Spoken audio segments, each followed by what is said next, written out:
paling tidak kita bisa melihat tadi ya, bahwa ada beberapa faktor, 3 paling tidak. Pola asuh dari keluarga. Kedua, ini bisa karena faktor pelecehan seksual tadi. Ketiga tadi kita bicara tentang faktor-faktor pengabaian dan segala macam.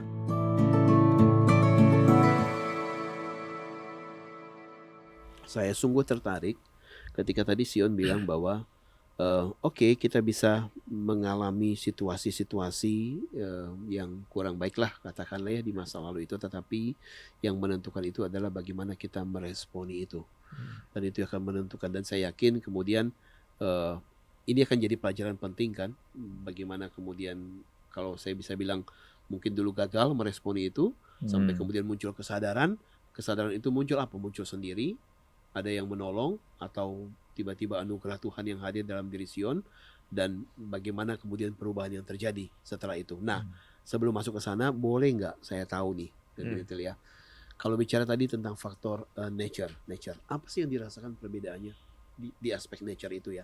Dan sejak kapan kesadaran itu mulai muncul? Kalau nature di saya, di Sion mungkin akan berbeda ya. Jadi saya ketika saya bertumbuh di masa kecil saya itu, saya seorang anak laki-laki yang tidak sporty ya, tidak suka olahraga. Tidak suka olahraga. Saya sukanya hal-hal yang bersifat art gitu ya. Mungkin tahu yang di gereja Kartini, tahu saya dari kecil udah aktif di paduan suara anak-anak. Bahkan katanya saya sih nggak tahu ya diri saya sendiri, karena kan masih kecil. Waktu paduan suara anak-anak itu belum mengizinkan saya masuk, saya masih terlalu kecil. Saya udah ngikutin mereka di bawah, gerak-gerak sendiri gitu. Mungkin kayak anak Paroni ya. Jadi saya bisa mengerti kalau hari ini pelayanan musik dan segala macam itu ada awal itu ya. Gitu. Dan juga saya hidup di keluarga yang saya laki-laki sendiri kan, kakak perempuan, adik perempuan, mama, papa, dan ketika itu papa mama juga cukup sibuk dan pelayanan. Dan saya banyak mainnya dengan itu, dan ya jadi ya satu hal saya mungkin mengabsorb apa yang dari sisters yang mereka lakukan gitu kan. Mereka main permainan yang sama gitu, dan saya kayaknya nggak pernah dimain layang-layang. Ya karena nggak tahu mau main sama siapa gitu kan ya. Jadi di pastori agak cukup waktu itu kayaknya nggak ada anak-anak lain deh kecuali keluarga dari Kang Muse itu ya, di situ keluarga papa. Jadi ketika di sekolah seperti biasa lah ya, anak-anak laki-laki itu biasa kemudian membuli. Ya mungkin bulinya nggak physically ya, tapi dengan verbally bilang ya lu banci, lu nggak bisa main bola gitu dan segala macam. Dan ada penolakan ketika misalnya di jam olahraga gitu ya, saya mau biasa pada jam olahraga kan bagi kelompok ini main volley ya, biasanya kalau SD itu olahraganya volley basket gitu. Dan saya selalu ditolak untuk masuk kelompok manapun karena mereka tahu kalau saya masuk biasanya kelompok mereka kalah. Jadi itu ya akhirnya membuat saya oke, jadi saya beda dengan mereka gitu. Walaupun mungkin saya nggak sadar ya ada security itu, tapi saya berusaha mengalihkan dari security saya ke hal yang lain, itu dengan prestasi saya. Dan saya berusaha untuk cari orang-orang yang mau terima saya gitu. Dan kebetulan ya kalau di sekolah biasanya yang baik-baik itu yang cewek-cewek gitu, yang apa siswi-siswi gitu. Jadi saya bermain dengan mereka gitu, main karet, main bekel gitu. Tapi ya itulah, jadi maksudnya secara nature-nya kan saya mempunyai sifat, kalau saya bandingkan ya mungkin Esau, bukan seperti Esau tapi seperti Yakub gitu. Jadi namun di budaya yang saya hidup di Indonesia mungkin atau di Jakarta gitu, itu membuat saya tuh less masculine sama daripada yang lain. Padahal ya mungkin faktanya tidak begitu, tapi ya budaya mengatakan seperti itu dan teman-teman saya mengatakan seperti itu gitu. Budaya dan teman-teman di dalam lingkungan Sion ya pada masa itu ya.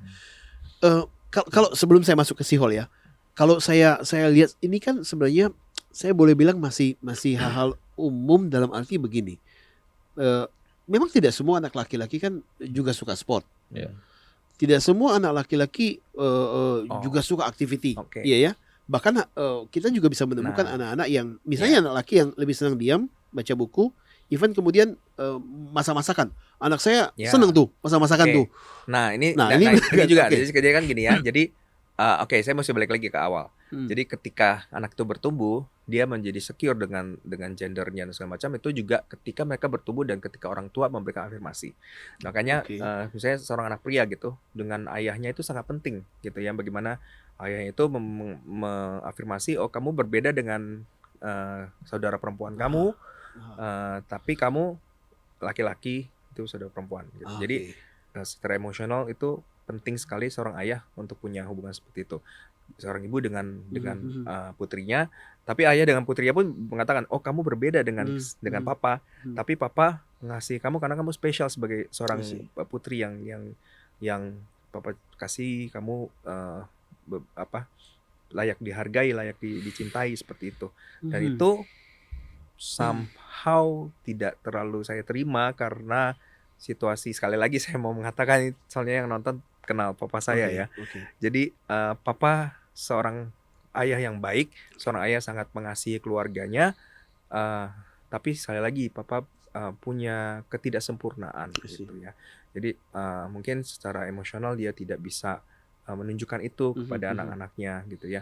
Kalau di sekarang sih saya bisa mengerti alasannya gitu. Papa bertumbuh di keluarga yang sangat besar, 15 bersaudara. Iya. Ya, 15 15. bersaudara. Kak nenek saya itu nggak tahu tuh gimana melahirkan. Saya juga nggak tahu. Kesebelasan plus cadangan. Iya. Misalnya 15 saudara dan papa dia laki-laki paling besar tuh, tapi memang nomor 2 kan. Ada kakak paling tua itu wanita. Nah, bayangkan bagaimana dia ketika 15 orang bersaudara itu, kakek nenek saya gimana memperhatikan dia gitu kan. Ada mungkin ya, jadi papa sendiri mengalami masa bertumbuh tanpa mempunyai ikatan emosi atau emosi dengan kakek nenek, dan katanya kakek saya itu jauh lebih pendiam. Jadi ya sekarang saya bisa mengerti tentang hal itu, tapi faktanya adalah ketika bertumbuh ya itu tidak saya dapatkan gitu. Secara emosi seperti itu. Dan ya saya bisa paham sih, apalagi kita yang dari keluarga Chinese ya, orang tua zaman dahulu yang saya yakin sayang sama anak-anaknya. Cuma cara mereka mengekspresikan rasa sayangnya bisa berbeda dengan orang tua zaman sekarang ya. Mereka berjuang mati-matian bekerja apapun itu untuk memenuhi kebutuhan, dan bagi mereka itulah ekspresi rasa sayang mereka. Walaupun anak-anak sekarang justru mungkin lebih pengen merasakan secara verbal, sentuhan, kehadiran, dan yang mungkin itu yang berbeda ya pada masa itu. Oke, kalau dengar Sion tadi ya, jadi saya lebih melihat begini ya, apa benar apa tidak. Kecenderungan anak-anak waktu kecil dia bermain bukan masalah apakah kemudian dia lebih suka baca buku atau main bola atau masak-masak dan segala macam, tetapi justru bagaimana afirmasi penerimaan yang dia dapatkan dengan activity itu. Apapun yang dia lakukan semuanya, is it okay? Nah, dan ketika itu yang tidak didapatkan, itu yang kemudian membuat mereka jadi tidak bisa menghargai dirinya atau kurang penghargaan, dan itulah yang kemudian menjadi akar titik atau asal mulanya nanti di kemudian hari. Yang mencetusnya itu mencetus apa yang mungkin gender confusion ya gitu. Mungkin bukannya bingung saya pria atau enggak, tapi kayak merasa berbeda aja gitu. Jadi terus ya itu kan mulai bertanya, saya siapa gitu, siapa, dan juga mungkin jadi punya defisit of masculinity kan itu. Jadi kita menganggap saya ini perlu mencari sosok masculinity, perlu mengetahui masculinity seperti apa. Dan sebenarnya itu yang ketika saya memilih untuk mencari itu di sosok-sosok teman-teman pria saya yang jadi kok dia bisa gitu ya, saya nggak bisa. Saya jadi tertarik untuk, dan istilahnya kayak saya pengen mengabsorb apa yang dia punya, dan kalau saya bisa connect dengan dia, mungkin itu akan jadi milik saya gitu. Padahal belum nggak begitu kan kenyataannya gitu. Tapi itu yang mungkin saya rasakan gitu. Jadi bahkan yang kalau saya tahu pas di SMA itu saya mulai banyak dengan teman-teman pria itu jadi posesif dengan mereka kan. Dan biasanya yang saya sahabatan itu yang berbeda dengan saya. Misalnya mereka lebih atletis, mereka lebih suka sport seperti itu. Dan ya saya kagum juga, dan saya senang bersahabat dengan dia karena merasa dia berbeda dengan saya, tapi dia mau temenan sama saya gitu. Awalnya sih seperti itu sih, nggak ke arah seksual gitu. Tapi ya waktu berkembang lagi, ya itu sekali lagi keputusan saya yang salah. Saya bergaul dengan mungkin orang-orang yang yang salah dan mengabsorb apa yang mereka kebiasaan-kebiasaan mereka, dan saya belajar dan saya memutuskan oke saya mau ikuti itu. Ya akhirnya saya masuk ke dalam dunia Dalam LGBT dunia. itu. Kesadaran akan adanya kebingungan identitas tadi, kalau dalam diri Sion mulai muncul itu di usia berapa? Eh, Oke, jadi mungkin di saya nggak gender confusion, tapi kayak mungkin merasa berbeda gitu ya. Jadi Oke.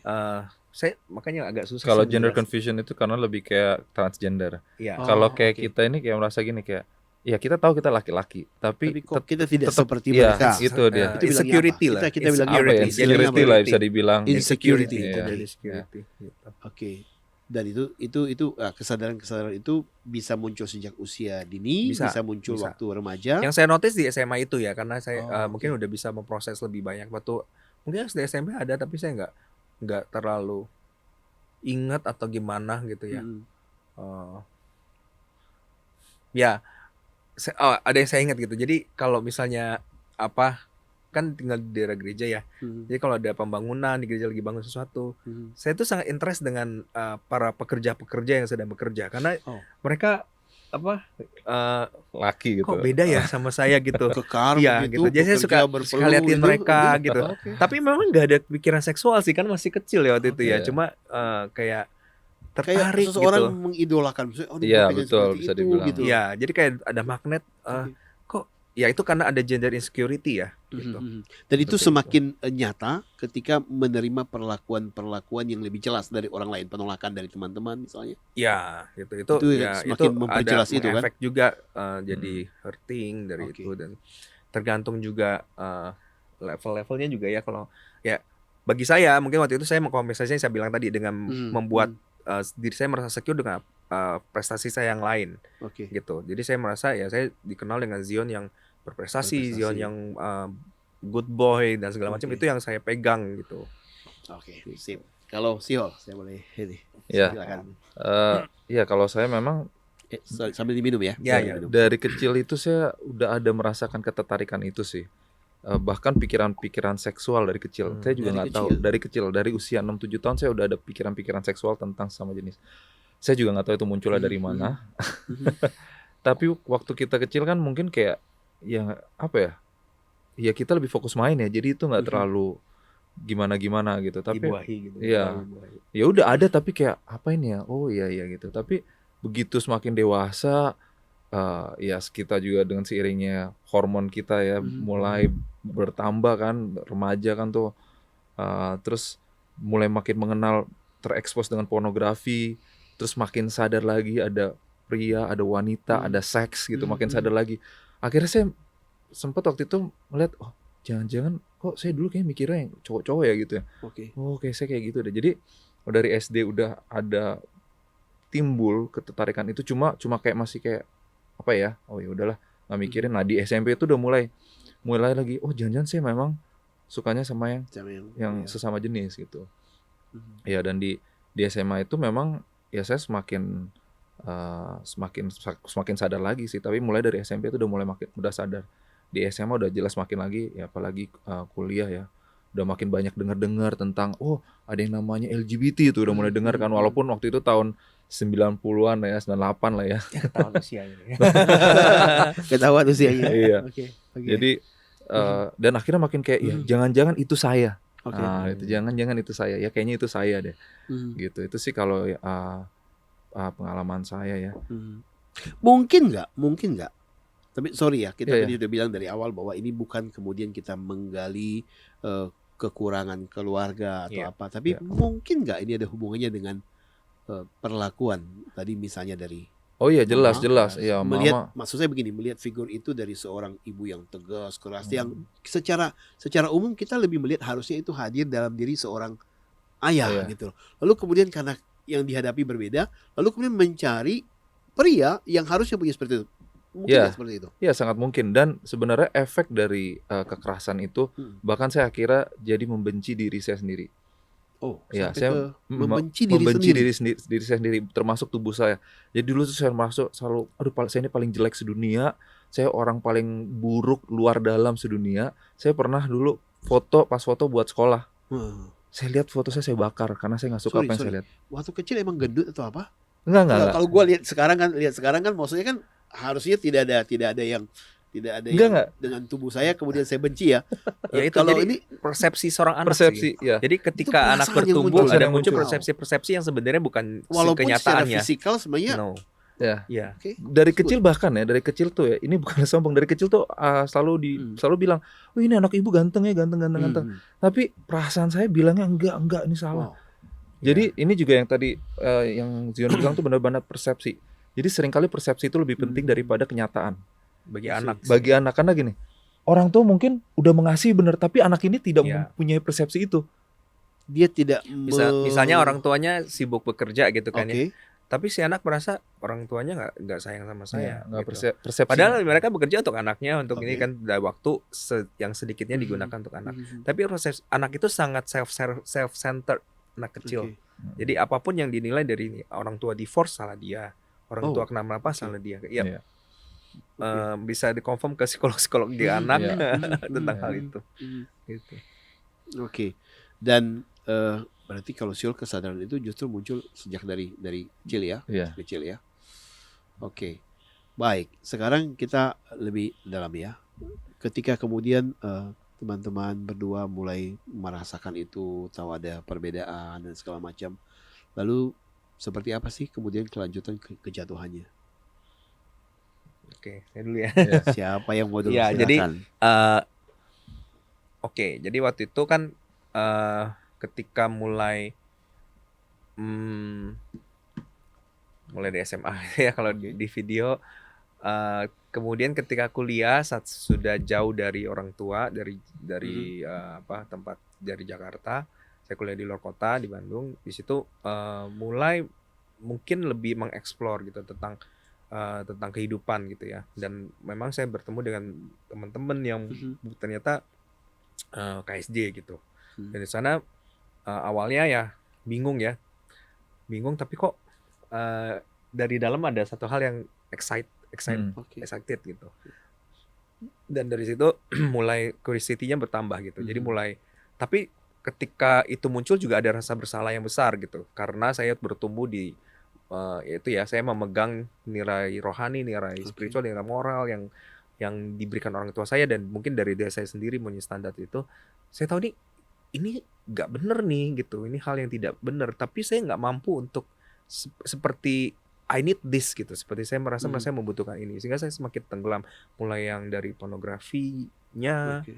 kemudian masuk ke perilakunya, sentuhan-sentuhan, sampai ke hal yang lebih parah gitu. Dan memang ya tidak dalam satu malam ya, itu setelah berproses juga ketika itu. Dan Lama itu itu. ketika saya makin berani makin dan itulah yang saya bilang. Jadi mungkin ini kan kita membahas ketika saya sudah melewati semua ya. Ya waktu itu saya nggak ngerti waktu itu kenapa ada Pada kebutuhan masa itu. ada apa segala macam. Jadi cuma saya merasa it's satisfying.